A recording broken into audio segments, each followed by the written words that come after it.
Bueno, en esta presentación vamos a hablar un poco sobre síndrome convulsivo en la urgencia, cómo tomar decisiones en cuanto a quién tratar y cómo hacerlo. Para hablar de esto es muy importante tener claro de que la primera parte tiene que ver con analizar si este compromiso de conciencia a qué se debe, ¿ya? Hay que recordar que el compromiso de conciencia es bastante heterogéneo, puede corresponder a muchas causas y de hecho la gran mayoría de las veces son causas no neurológicas. Entonces, el primer axioma, ¿cierto? Descartar las causas comunes, como una hipoglicemia, un síncope, que pueden ser potencialmente graves. Y lo segundo es hacer un diagnóstico diferencial y dentro de ese diagnóstico diferencial ver si es que esto corresponde con un cuadro convulsivo. Entonces acá tenemos, ¿cierto? Lo clásico, los clásicos diagnósticos diferenciales del cuadro convulsivo, que está acá, y tenemos el síncope, tenemos los TIA, tenemos la migraña, tenemos los cuadros conversivos, la hipoglicemia. Entonces, lo primero, por supuesto, es descartar las cosas graves y que son rápidamente reversibles, como la hipoglicemia, como el síncope. ¿Sí? Y después uno hace el diagnóstico diferencial tratando de confirmar o descartar de que el cuadro, con la historia principalmente, y con el examen físico, pudiera corresponder a convulsión. Acá aparece, ¿cierto?, para insistir un poco con un cuadro que es muy importante diferenciar, que son las pseudocrisis, ¿ya? Y me quiero detener solo 5 segundos en algunos tips. Por ejemplo, una de las cosas que uno hace es ver si el paciente es capaz de abrir los ojos o no. Si uno intenta abrir los ojos y el paciente hace fuerza para cerrarlos, ¿cierto?, para oponer resistencia, eso en general se ve en cuadros más conversivos. Lo otro es que si uno tiene la posibilidad de ver la crisis y al abrir los ojos, los pacientes con un cuadro convulsivo real, por decirlo de alguna forma, tienen la pupila dilatada, al igual que uno les saca los plantares y son extensores, a diferencia de una pseudocrisis. Lo otro que puede tener una pseudocrisis es que se puede incidir en el término de su crisis o en el comienzo, pueden ser, entre comillas, incitadas por el examinador, y lo otro es que no tiene un correlato, ¿cierto? Entre comillas, una repercusión creíble. Por ejemplo, el paciente te dice que ha tenido 30 crisis en la última hora y el paciente te está contando eso sin ningún problema, sin ningún déficit, nada. Eso es poco creíble porque sería rarísimo tener 30 crisis en poco tiempo y no tener algún tipo de repercusión, por ejemplo. ¿Ya? Hay varios puntos, pero desgraciadamente muchas veces es difícil hacer la diferencia entre una pseudocrisis y una crisis real, y ahí, ¿cierto?, puede ayudar, por ejemplo, una monitorización con electro 24 horas. Eh, Volviendo, ¿cierto?, al punto, lo primero que habíamos dicho es ver si el compromiso de conciencia, primero descartar las cosas generales y tratables, ver si correspondía a un cuadro convulsivo, y la segunda parte es, ok, es un cuadro convulsivo, pero ojo de que un cuadro convulsivo también puede ser, ¿cierto?, producto de muchas cosas. Un paciente con privación de sueño puede hacer crisis convulsiva. Un paciente con algún cuadro metabólico o algún cuadro tóxico, ingestión de drogas, puede hacer cuadro convulsivo y no necesariamente ser epiléptico. Por lo tanto, el primer axioma es ver si fue una convulsión sintomática a algún trastorno tóxico metabólico estructural, por ejemplo, versus no provocado. Lo segundo es, esto es muy importante, ver si hay algún signo de alarma de estatus, porque es algo que tenemos que reconocer rápidamente. Y lo tercero, ¿cierto? Si es que efectivamente nos pareció que es una crisis no provocada, no tiene ningún signo de alarma que estamos frente a un estatus o amenaza de estatus. Lo tercero es establecer si yo voy a iniciar tratamiento anticrisis o no. ¿Ya? Vamos a ver después cuáles son las cosas que me fijo, si es que me voy a embarcar en una primera crisis, por ejemplo, con tratamiento anticrisis. ¿Ya? Porque hoy en día más que antiepiléptico se habla de medicamentos anticrisis. Acá es cierto recordar de la nueva clasificación que hay con respecto a los cuadros semiológicos, y lo más importante es diferenciar el inicio focal del generalizado. Ya siempre haciendo hincapié de que el inicio focal me obliga con gran importancia ir a una imagen y ver si hay alguna lesión focal, inicialmente con un escáner y después con una resonancia si es que el escáner es normal. Lo otro que es importante es que ya no se dice simple o complejo, sino que se dice con compromiso de conciencia o sin compromiso de conciencia. Tampoco se habla de secundariamente generalizado, sino que uno dice focal con generalización posterior, tónico-clónica o mioclónica, según cómo vaya el paciente. Algunos cambios en nomenclatura, pero que es bueno irlo incorporando al léxico, ¿cierto?, más actual. Acá es lo mismo, ¿cierto? La misma clasificación, solo que de una revista española.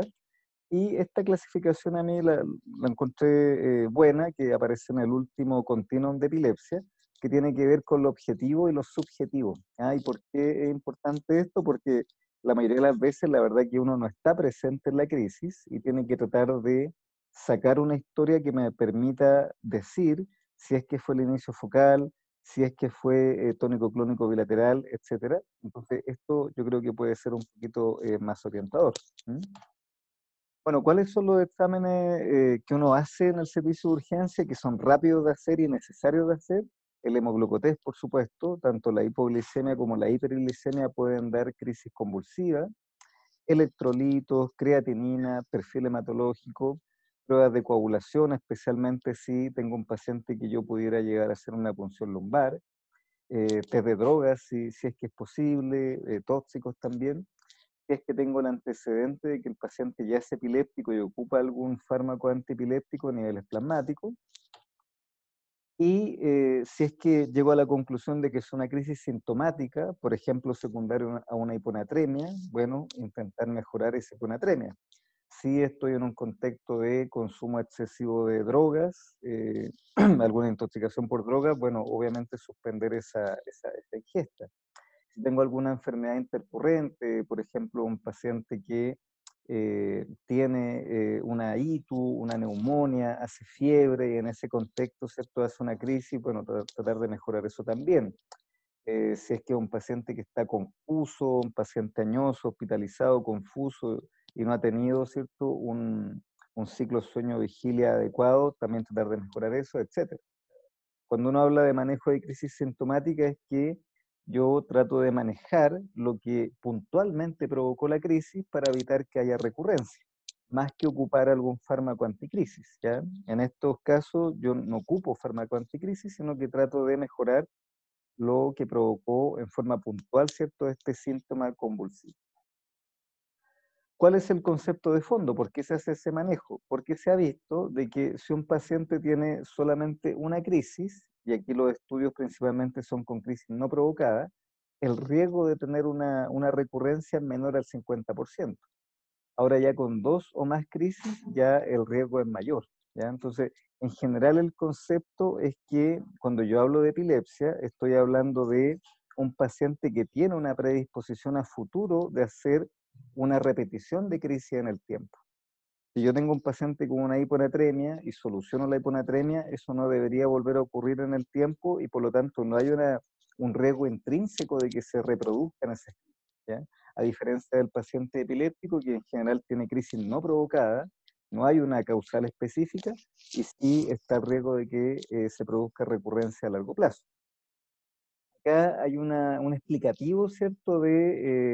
Por decirlo de alguna forma, bajar a algo más práctico la definición de epilepsia. Y fíjense que aparece aquí lo clásico, ¿no? De que tienen que ser por lo menos dos crisis no provocadas y estas dos crisis tienen que ser con una diferencia de más de 24 horas, ¿ya? ¿Por qué? Porque algunas veces ocurre de que el paciente en las primeras 24 horas pudiera tener un par de crisis y eso, al estar dentro de las primeras 24 horas, no aumenta el riesgo de recurrencia. Pero si ya la segunda crisis va después de las primeras 24 horas, ahí sí aumenta el riesgo de recurrencia y calificaría, ¿ya? Después vamos a ver algunos detalles que tienen que ver con eh, el punto en el cual uno pudiera sospechar un estatus convulsivo, por ejemplo, que tiene que ver con tener dos crisis y no recuperar el basal en el intertanto, ¿no? Así que también ojo con eso. Y lo otro que aparece acá que es muy importante es una crisis, pero que tenga una probabilidad de recurrencia debido a factores de riesgo. ¿Y cuáles son los factores de riesgo? Bueno, que tenga alguna lesión en la imagen, que sea cortical, que sea cierto gatillante de crisis convulsiva, o que tenga un electro muy alterado o algunas características clínicas de la crisis. Lo otro que también se ha colocado es que sea parte de un síndrome epiléptico. Por ejemplo, si yo tengo un paciente que está dentro de una epilepsia mioclónica, tiene una electrocompatible con eso, con una sola crisis yo puedo hacer el diagnóstico. O lo mismo ocurre con las crisis de ausencia. ¿Ya? Es muy importante, ¿cierto?, de que obviamente estos son lineamientos, hay que verlo en el caso a caso, pero sirven, ¿cierto?, para orientarse sobre el diagnóstico de epilepsia y cómo yo voy a manejar las crisis convulsivas. ¿Ya? El diagnóstico de epilepsia hay que tener mucho cuidado en el sentido de que es de fácil entrada y difícil salida. ¿Ya? O sea, una vez que yo coloco el diagnóstico de epilepsia en un paciente, es muy difícil darlo de alta, no lo puedo dar de alta en 2 días, por ejemplo. Uno que tiene que estar tomando medicamentos, en algunos casos por 3 meses, otros casos por 6 meses, o en una epilepsia, ¿cierto? Propiamente tal, uno habla de 3 años sin crisis, ¿ya? Entonces es muy importante tener una certeza en cuanto a la historia, descartar que no haya sido una crisis sintomática, descartar que incluso haya sido un compromiso de conciencia por otro motivo, o sea, tener un alto grado de seguridad en mi diagnóstico. Acuérdense que hay implicancias médico-legales, hay implicancias sociales, hay pacientes que pierden oportunidades de trabajo por ser epilépticos. Y lo otro que es muy importante, el tema de los medicamentos. Todos los medicamentos antiepilépticos, unos más, otros menos, tienen efectos secundarios. Y yo se los voy a indicar por un buen tiempo a los pacientes en el mejor de los casos. Por lo tanto, el diagnóstico de epilepsia, insisto, tiene que ser de seguridad clínica, puesto que es de difícil salida, ya es difícil salirse de ese diagnóstico. ¿Cuál es el problema? Que hay que basarse en la historia del paciente, que el paciente muchas veces no va a recordar nada porque tuvo el compromiso de conciencia, los testigos no son siempre confiables y además los exámenes complementarios como electro o resonancia pueden salir normales y el paciente ser epiléptico igual. Por lo tanto, es muy importante lo que yo pueda sacar de la historia, lo que yo puedo sacar de la clínica, y si yo tengo dudas, ¿cierto? Es mejor retrasar un poquito el diagnóstico antes que apresurarme y tener un falso positivo. Acá aparece lo que les comentaba, ¿no? De que si el paciente se presenta con varias crisis en las primeras 24 horas, no cambia su recurrencia a largo plazo, ¿ya? ¿Qué es lo que sí hay que tener ojo? De que el paciente en las primeras 24 horas puede presentarse con múltiples crisis, pero recuperar su basal, porque de lo contrario, si tengo más de una crisis y el paciente no recupera el basal, ahí ya estoy hablando de un estatus, ¿ya? Así que ojo. Bueno, ¿cuándo iniciar tratamiento? Lo clásico es esperar la segunda crisis. Ahora, es igual algunas veces difícil de explicar a la familia, difícil de explicar al paciente, porque obviamente ellos dicen, bueno, ¿cómo vamos a esperar una segunda crisis? Puede que esté en la calle, me dé una crisis, me atropellen, puede que esté trabajando, tenga algún problema. Entonces, ¿qué es lo importante? Establecer si es que el paciente tiene alto riesgo de recurrencia o no. Si tiene alto riesgo de recurrencia, ahí yo voy a iniciar el tratamiento, incluso en el mismo servicio de urgencia, con una pura crisis. ¿Cuáles son los altos riesgos de recurrencia? Encontrar que tenga alguna focalidad. Si yo tengo disponible, por ejemplo, porque el paciente ya consultó previamente, o cuando yo veo al paciente en el policlínico un electro alterado, por supuesto también me va a hacer con una sola crisis iniciar tratamiento. Una imagen alterada en el escáner o en la resonancia, que sean crisis focales. También se ha visto que en crisis de menores de 15 años tienen más riesgo de recurrencia y las crisis nocturnas. ¿Ya? Acá lo mismo, ¿cierto? Que esto es de un continuum, un poquito más antiguo, del 2016, pero que habla de lo mismo, ¿no? De que etapificar si el paciente tiene riesgo de recurrencia y en esos casos, con una crisis, yo ya estoy autorizado a iniciar tratamiento. Y esto es lo mismo, ¿cierto? Una revista española que trata de puntuar un poquito, ¿cierto? Distintos ítems, también pensando en lograr identificar algunos puntos que me permitan con una sola crisis tener un tratamiento. De hecho, acá, ¿cierto? Aparece este organigrama que a mí me parece bastante ordenado, donde la primera pregunta ¿es una crisis epiléptica? Si tú dices que no, tienes que ver si a lo mejor este compromiso de conciencia fue por crisis psicógena, migraña, síncope, que es lo que ya habíamos conversado. Y si es una crisis epiléptica o convulsiva, preguntarse, ¿es provocada por alguna causa sintomática o estructural? Y si no es provocada, aquí es cuando yo me coloco en una posición de que pudiera ser una epilepsia, y si tiene un riesgo de recurrencia moderado a alto, yo puedo iniciar fármacos solo con una crisis, ¿ya? Un poquito para repetir lo que ya hemos estado conversando. La imagen en la urgencia, el TAC de cerebro, ¿cierto? Es lo que más nos sirve. Y por favor, nunca olvidar la ventana ósea. Siempre revisar la ventana ósea porque son pacientes que no tenemos historia generalmente y que incluso en el mismo compromiso de conciencia, la misma convulsión, pudo haber tenido algún TEC. Por lo tanto, siempre hay que revisar la ventana ósea. ¿Cuándo yo voy a pedir una resonancia? Cuando yo tengo duda diagnóstica o cuando estoy sospechando, por ejemplo, una encefalitis autoinmune o herpética. La otra situación en la cual voy a pedir una resonancia es cuando estoy en sospecha de un estatus convulsivo o no convulsivo, ¿ya? En resumen, en la gran mayoría de los casos, con un escáner inicialmente es suficiente, salvo ciertas de estas situaciones puntuales. Y lo otro es que obviamente yo voy a enviar a hacer la imagen asegurándome que el paciente ya ha vuelto a su basal. Ya si el paciente no ha vuelto a su basal, no es el momento para mandar al paciente a imagen, que pudiera ser que esté en estatus no convulsivo o un estatus sutil, y obviamente tengo que manejar eso antes de tener la imagen.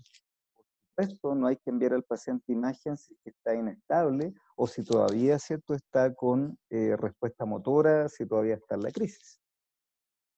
Acá, por ejemplo, aparecen algunas imágenes que es muy importante decir de que una imagen alterada no necesariamente va a explicar un cuadro convulsivo. Esta imagen de acá es bastante cortical, extensa y perfectamente me puede explicar una crisis convulsiva, a diferencia de esta lesión aquí en el brazo posterior de la cápsula que no va a provocar crisis convulsiva. Y acá esta lesión en tronco también es difícil, ¿cierto?, que provoque crisis convulsiva. Así que ojo con eso. Una cosa es que el escáner esté alterado, otra cosa es que esté alterado de forma que me pueda dar una crisis convulsiva. Acá, ¿cierto?, ya aparece una esclerosis mesial, que aquí sí voy a requerir una resonancia, pero obviamente no es un examen de entrada, sino que, como les comenté, se realiza cuando ya tengo dudas, ¿cierto?, cuando ya hago el seguimiento, cuando estoy en presencia de una sospecha de encefalitis, o cuando tengo, ¿cierto?, un cuadro de estatus convulsivo o no convulsivo. También recordar de que en urgencia puede ser necesario hacer una punción lumbar. ¿Cuándo lo voy a hacer? Cuando este síndrome convulsivo está en presencia de un síndrome de fiebre, el paciente está con fiebre, no hay un foco conocido, o un compromiso de conciencia que no tiene explicación, o por supuesto una sospecha de encefalitis que sabemos se puede presentar como un cuadro convulsivo. El electroencefalograma, y aquí hay que ser bien claro, no es un examen que se realice como primer examen en el servicio de urgencia. O sea, primero evalúo al paciente, veo que llegue al basal, que salga de su crisis convulsiva, puedo hacer la imagen, ¿cierto? Y el electro, en general, en la urgencia, se solicita cuando estoy sospechando un estatus no convulsivo principalmente, o un estatus sutil. Pero si yo quiero estudiar ese paciente y ver si tiene riesgo a futuro de recurrencia para iniciar o no iniciar tratamiento, eso generalmente ya se ve en el policlínico, ¿ya? Entonces, ojo con eso, ¿ya? De que el electroencefalograma en la urgencia, como primera aproximación para un paciente con una sola crisis convulsiva, la verdad es que no se realiza, sino que se hace ya en forma ambulatoria para cuando uno controla a ese paciente y tiene que tomar una decisión en cuanto a iniciar o no tratamiento, ¿ya? Pero no es un examen para hacer la urgencia como primera aproximación, salvo, insisto, que estemos en presencia de un estatus sutil o sospecha de estatus no convulsivo. Y lo otro también recordar de que una cosa es que el electro esté alterado, una lentitud temporal, una lentitud focal, por ejemplo, que puede ser por alguna lesión gliótica antigua, es distinto a un electroepileptiforme, ¿ya? Ojo con eso. Una cosa es que esté alterado, otra cosa es que esa alteración sea muy sugerente de algo epileptiforme. Por ejemplo, una punta onda lenta o una polipunta, etc. Mejora con la privación de sueño, con la videomonitorización, monitorización, ya esos son ya más detalles que lo vamos a ver probablemente en otras presentaciones. Y acá aparece lo que les comento, ¿cierto? En esta publicación que la recomiendo, que es bastante buena, donde de nuevo aparece que no hay evidencia que en la sala de emergencia, como estudio inmediato, sea un aporte del electro, salvo, de nuevo, de que tenga una sospecha de un estatus convulsivo o un estatus sutil o algún compromiso de conciencia que yo no sepa cuál es su origen, que es lo mismo, ¿cierto? De sospechar un estatus no convulsivo o claramente una encefalitis herpética buscando unas plets. ¿Ah? Pero ojo con eso, que no es para una única crisis convulsiva no es un examen de entrada. Acá aparece un electro normal, ¿cierto? Muy clarificador. Y aquí aparecen unas polipuntas, aquí aparece una punta onda lenta a 3 ciclos por segundo. O sea, estas alteraciones de acá no solo es que el electro está alterado, sino que está alterado con imágenes muy epileptiformes. Y que por lo tanto, en ambos casos, tanto en este caso de la izquierda como en el de la derecha, un paciente con una sola crisis, pero con este electro, ya me permite iniciar tratamiento. Y acá lo que ya les comentaba, ¿cierto? Se puede sacar puntaje para esta decisión y qué es lo importante cuando yo tomo la decisión de iniciar tratamiento, si lo hago en la urgencia o en el control del policlínico, ¿cierto? Es que tengo que tratar de explicar dentro de lo que pueda cuáles son los efectos adversos del medicamento, tratar de asegurar adherencia, siempre tratar de hacer monoterapia, colocar en balance el tipo de crisis, la edad, la capacidad socioeconómica, y siempre tener el concepto de que los nuevos fármacos antiepilépticos no es que sean más efectivos que los antiguos, pero claramente tienen menos efectos secundarios y menos interacción. ¿Ya? Y el concepto actual es que ya no se dice antiepiléptico, sino que se dice anticrisis, ¿ah? Porque por más que yo tome un antiepiléptico, no dejo de ser epiléptico, sino que los medicamentos son para no tener crisis convulsivas, la crisis comiciales, mejor dicho. Hoy en día tenemos una amplia gama de medicamentos de primera generación, segunda generación, tercera generación, y hay múltiples mecanismos de acción, pero la verdad que lo que más ocupamos nosotros en el servicio de urgencia es, el, es la fenitoína, ¿ya?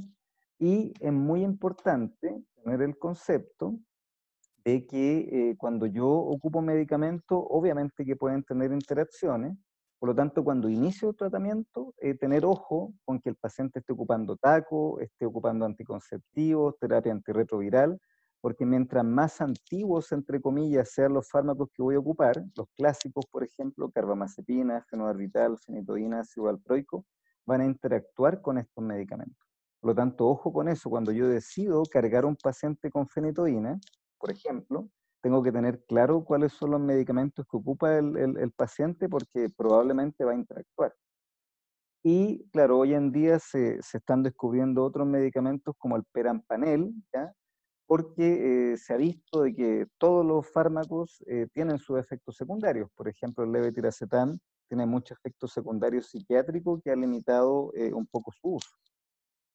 Lo otro que les quiero recordar son los síndromes de hipersensibilidad, donde lo más importante es que los pacientes hacen fiebre y rash.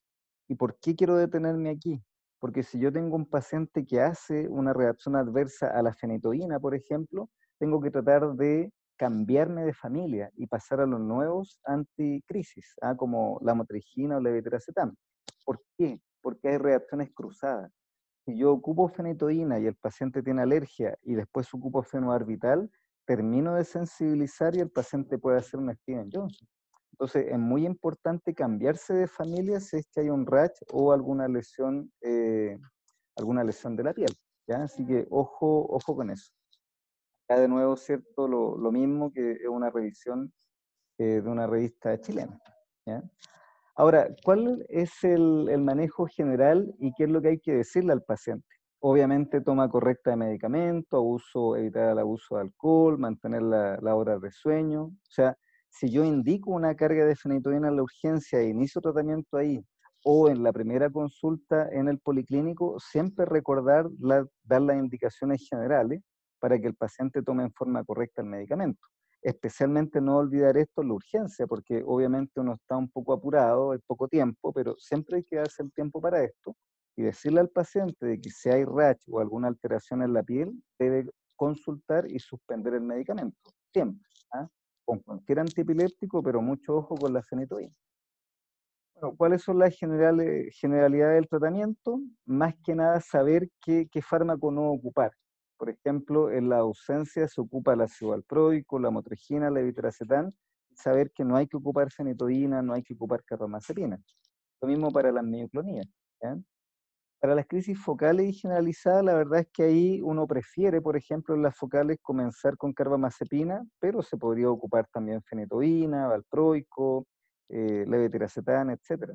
Igual para las generalizadas se ocupa clásicamente ácido valproico, pero como tiene comorbilidad y reacciones adversas en mujeres y embarazadas, se puede ocupar perfectamente la motrigina, levetiracetam, ¿ya? Insisto que acá lo más importante es la ausencia, en no dar estos fármacos igual que la mioclonía, no dar fenitoína. ¿Cuáles son casos especiales de profilaxis que sí está autorizado ocuparlo? Tenemos, ¿cierto? La encefalitis herpética generalmente se ocupan fármacos antiepilépticos, especialmente si hay compromiso del seno sagital superior, o sea, si hay compromiso del lóbulo temporal, disculpen. En el TEC también se tiende a ocupar profilaxis, especialmente si hay lesiones yuctadurales, como un hematoma epidural o un subdural, o hay hemorragia subaracnoidea asociada. Y en accidente cerebrovascular, aquí sí no está demostrado el beneficio de la profilaxis en general, salvo casos donde hay hemorragia subaracnoidea, por ejemplo, hemorragia subaracnoidea de la convexidad, o, que aquí me traspapelé, en la trombosis venosa cerebral, especialmente cuando hay una trombosis del seno sagital superior o cuando hay un infarto con transformación hemorrágica, ahí en general uno deja profilaxis, ¿ya? También hay casos especiales que son los pacientes con niveles plasmáticos bajos, que lo vamos a ver a continuación, y el delirium tremens, por favor, preferir benzodiazepina, ¿ya? El principal tratamiento son benzodiazepinas por sobre fármaco anticrisis. Lo otro que hay que tener ojo, que hay pacientes que en forma continua uno sabe que van a tener trastornos metabólicos y en algunos casos se dejan fármacos, ¿cierto?, anticrisis para prevenir esta situación, especialmente si tienen alguna lesión estructural. Pero puede ocurrir de que yo pronostique o vea de que el paciente no está bien manejado metabólicamente y pudiera ser una causal para dejarle antiepiléptico. Aquí, como les digo, hay que hacer una pequeña atención con las convulsiones post-accidente cerebrovascular. En general, tienen que tener un correlato con que haya una lesión cortical. O sea, si tengo un infarto lacunar, la verdad es que es muy poco probable que eso vaya a generar una crisis convulsiva. Se dividen en crisis agudas de menos de 7 días de evolución, ¿cierto? Una crisis, y cuando tienen se produce después de los 7 días. Si tiene solo una crisis única y está en el periodo agudo de menos de 7 días, yo solamente lo observo. En cambio, si el paciente tiene esa crisis, pero después de los primeros 7 días, ahí va a depender de la lesión. Si yo tengo, por ejemplo, una lesión cortical extensa, un TASI, y el paciente hace una crisis a las 2 semanas de haber tenido el accidente vascular, ahí sí uno inicia tratamiento, ¿ya? La trombosis venosa cerebral, como ya les comenté, especialmente cuando hay una obstrucción del seno sagital superior o infartos venosos, se autoriza, ¿cierto?, el dejar profilaxis o iniciar tratamiento solo con una crisis en agudo. Y la hemorragia subaracnoidea también generalmente se deja profilaxis y si el paciente tiene una crisis en agudo, también se tiende a tratar. Acá hay algunos scores que se pueden ocupar, tanto para hemorragia como para infarto, y que la idea, ¿cierto?, es que en la medida en que el paciente tiene una lesión más cortical y con un volumen mayor, obviamente que va a tener más riesgo de hacer crisis, ¿ya? Así que se lo dejo acá para que lo puedan revisar. ¿Qué pasa con los pacientes con niveles plasmáticos bajos? ¿Ya? Esto es bastante común, es la causa más común de descompensación de pacientes epilépticos. Hay que corroborar los niveles subóptimos y esto hay que tener mucho ojo con la fenitoína. Si el paciente efectivamente no se estaba tomando la fenitoína, eso igual tengo que tratar de confirmarlo con niveles plasmáticos. Algunas veces ocurre que uno toma mal la historia o no está bien el antecedente y el paciente ha tomado fenitoína en forma normal y uno lo carga sin saber que los niveles estaban bien y puede intoxicar al paciente con fenitoína.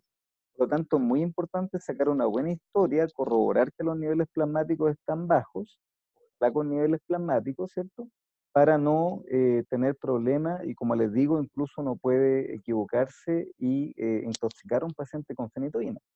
Y lo otro que hay que tener ojo con la carga de fenitoína si se decide es preguntar obviamente que el paciente no sea alérgico.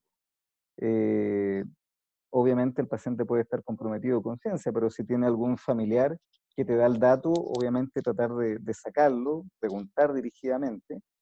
El paciente tiene una epilepsia con mioclonías o uno clínicamente vio, ¿cierto?, que era mioclonía lo que tenía el paciente, evitar la fenitoína igual que en las ausencias, pechar, como les digo, intoxicación por fenitoína, porque paradojalmente una intoxicación por fenitoína da crisis convulsiva.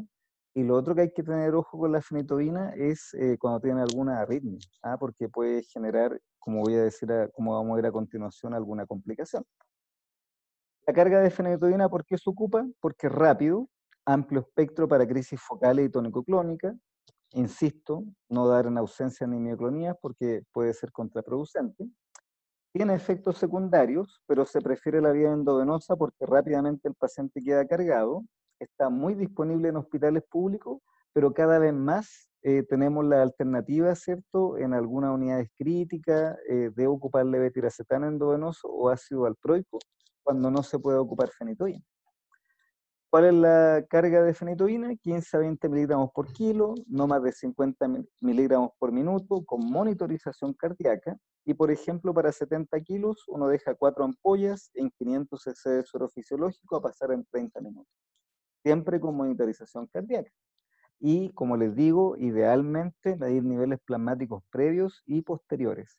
Paradojalmente, la intoxicación es que yo no saqué una buena historia o no tuve la opción de una buena historia, puede provocar convulsión. Acá aparece algo muy interesante. En esta jeringa aquí del lado izquierdo se precipitó la fenitoína, puesto que se hizo la formulación con suero glucosado. Hay que evitar eso. Siempre tiene que ser con suero fisiológico para evitar este problema, porque esta solución pudiera provocar efectos ciertos adversos en el paciente. Aquí está la cinética de la fenitoína, que hay que tener ojo de que el rango de acción es bastante estrecho. Rápidamente puedo pasar a la intoxicación. Y aquí hay una publicación un poquito antigua, pero que nos sirve para recordar de que el paciente se puede complicar. Puede hacer hipotensión, puede hacer bradiarritmia. Por eso que es muy importante que sea una infusión lenta y bajo monitorización cardíaca. Y lo otro que les quería comentar es que salió hace poco este paper donde se compara la infusión de ácido valproico con levetiracetam con fenitoína y andan más o menos igual, en términos de seguridad y en términos de efectividad. Por lo tanto, la verdad es que teniendo la opción de ocupar fenitoína se debe tomar, pero obviamente con los cuidados, y si no puedo ocupar fenitoína, tener la opción de levetiracetam endovenoso o ácido valproico. Ya terminando, ¿cuándo tengo que tener ojo con una crisis convulsiva? Cuando el paciente no vuelva al basal. Si no vuelva a su basal, cualquiera que sea el basal del paciente, siempre hay que sospechar un estatus no convulsivo. Y lo otro, que si el paciente tiene más de una crisis y de nuevo no recupera conciencia, también pudiera ser un estatus convulsivo sutil. En estos casos, sí es muy importante, si tengo la sospecha, tratarlo como un estatus y tener la posibilidad, ¿cierto?, lo antes posible, de tener, por ejemplo, un electroencefalograma, en estos casos. Acá, ¿cierto?, aparece el diagnóstico de estatus, ¿cierto?, operacionales, que tienen que ver con 5 minutos, si es tónico-clónico, en contraposición, ¿cierto?, a la definición donde hay un daño estructural ya, que son 30 minutos. Bueno, ¿cuáles son las conclusiones entonces de esta pequeña presentación? De que el compromiso de conciencia es heterogéneo y que siempre tengo que tratar de descartar las causas generales y que pueden ser de riesgo vital como hipoglicemia y síncope. Una vez que yo he descartado las causas generales, ver si la sospecha clínica por la historia, ¿cierto? Y por mi evaluación clínica va a ser de una convulsión. Y si es una convulsión, determinar si es una convulsión sintomática o no provocada. Si es una convulsión no provocada, definir la pertinencia de iniciar tratamiento anticrisis, que puede ser en la misma urgencia o puede ser en el primer control del policlínico. Y siempre, si es que el paciente no recupera su basal, tiene más de una crisis y no recupera conciencia, siempre tener la ventana abierta de que pudiéramos estar enfrente de un estatus común.